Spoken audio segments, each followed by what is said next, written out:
ఈ చల్లని చూపు అనేటువంటి కర్రను గట్టిగా పట్టుకొని నడిచేటువంటి వాళ్ళు ఆ దారిలో ఉన్నటువంటి సంసారం అనేటువంటి బురదగుంటలో పడుకోకుండా ఉంటారు. సంసారం అంటే ఏమిటి? భార్యాభర్తలు పిల్లలు అనుకున్నారు కదా, కాదు. నీలో జరిగేటువంటి అహంకారాలు ఉన్నాయే, అది సంసారం. మళ్ళీ మళ్ళీ పుట్టేది మళ్ళీ చచ్చేది ఇదే, అదే సంసారం. మళ్ళీ అన్ని ప్రాణుల యొక్క కడుపులో పుడతావే, అది సంసారం. సంసారం అంటే భార్యాభర్తలు, పిల్లలు, ఇల్లు, వాకిలి, బాడిగ, కరెంటు, ఫ్యాను, అది కాదు సంసారం. డబ్బులు, స్కూలు, ఆసుపత్రి, కోర్టు, అది కాదు సంసారం.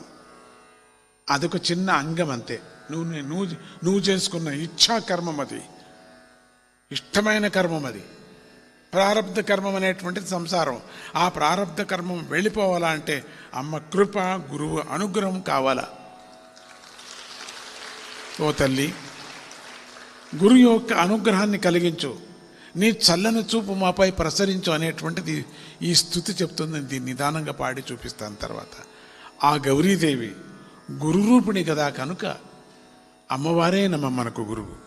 అందుకని అమ్మ యొక్క భజనలో, స్వామీజీ యొక్క భజనలో గురురూపిణి అన్నారు అన్ని చోట్ల.